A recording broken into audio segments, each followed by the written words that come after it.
Hello, divine creations, divine marvels, children of God. Hi, thanks for dropping by and to my subscribers. Hello! Long time no, haven't made a video in a while.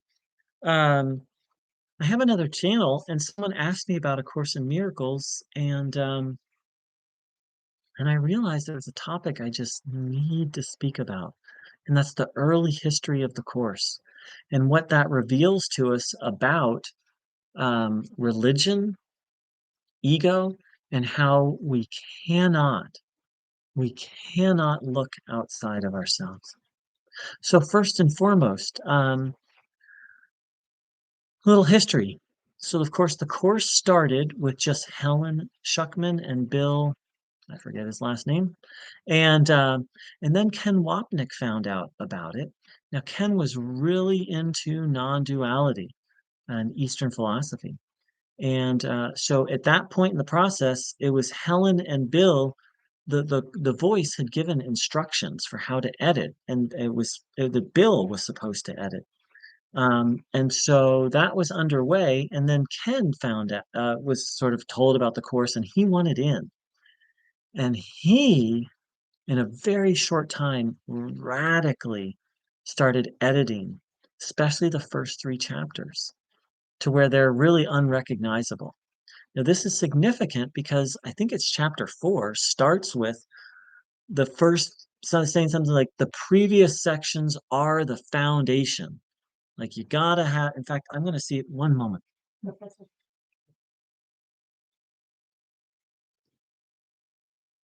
This is live TV for you. One sec.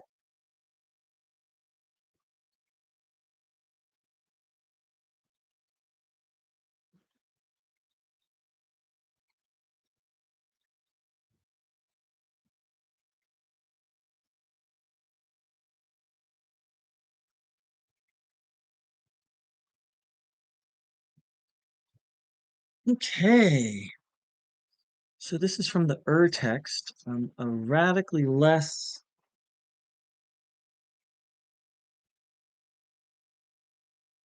Oh, okay. One moment.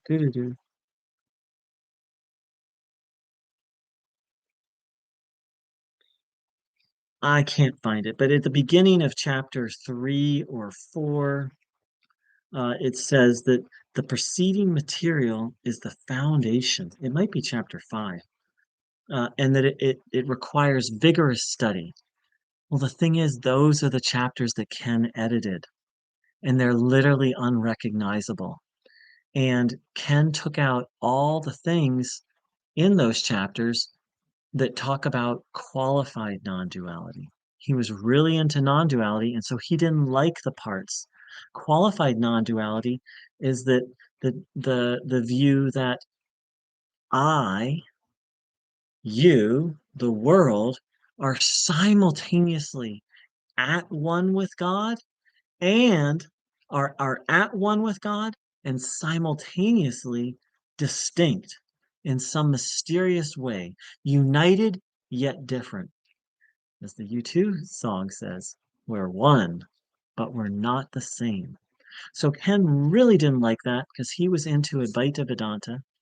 And so he took all of that out, radically changed the whole tenor of the course and radically changed the foundation.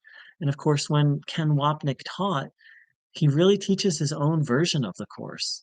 And many of the things he teaches are just, he doesn't teach it holistically. He'll take one thing that he likes, and there are other, and some of the qualified non-duality stayed in there, and some other things that he doesn't like. And if he doesn't like the other things, then he'll use one chapter or one verse to kind of cover over the other topics.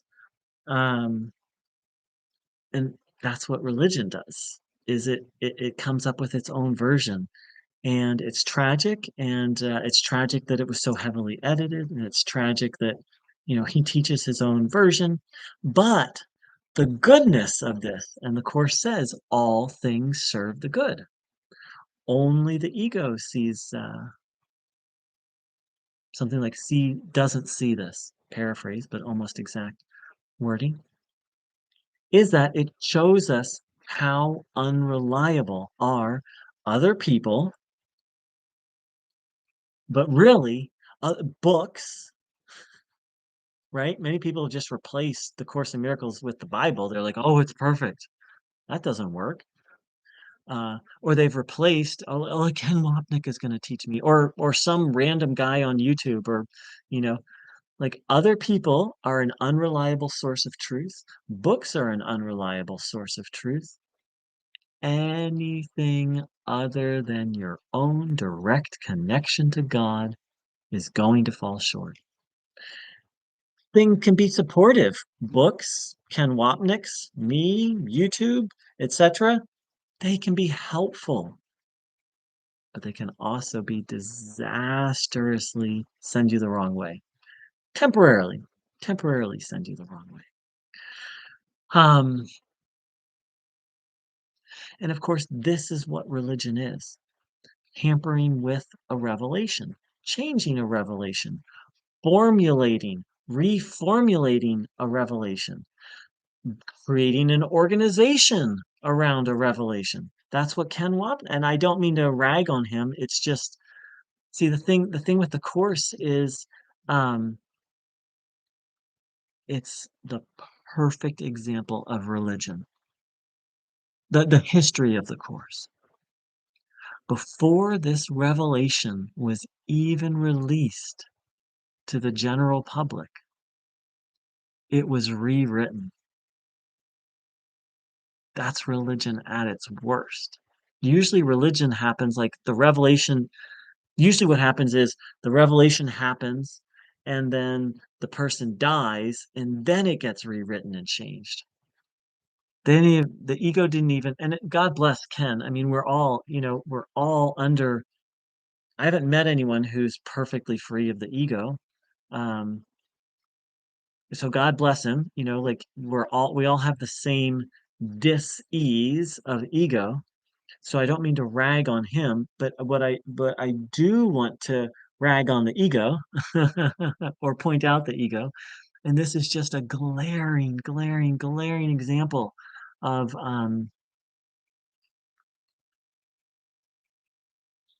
the formulation of and how religion gets formulated. And ultimately, there's only one. There's only two things in my. There's only really one thing that's reliable, and that's God.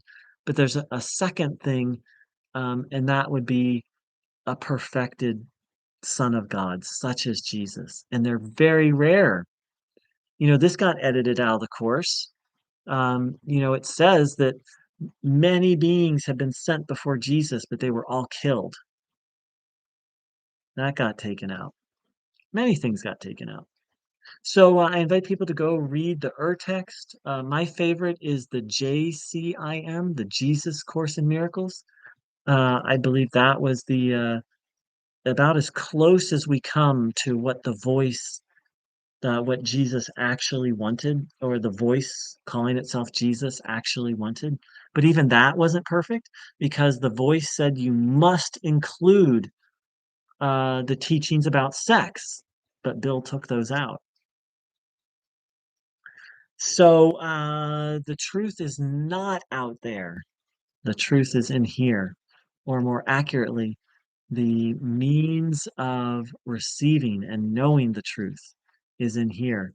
So it's okay to listen to other people and read books, but it's not okay to follow them blindly. It's not okay to put the source of truth outside of yourself. It's okay to use things outside of yourself, because the Course in Miracles, like, this is outside of me, right? Like it's not like I sit down and I'm just like, it's not like the Course in Miracles appeared inside my consciousness, right? Like it's a book outside of me that if I want to get benefit from, I open it and read it.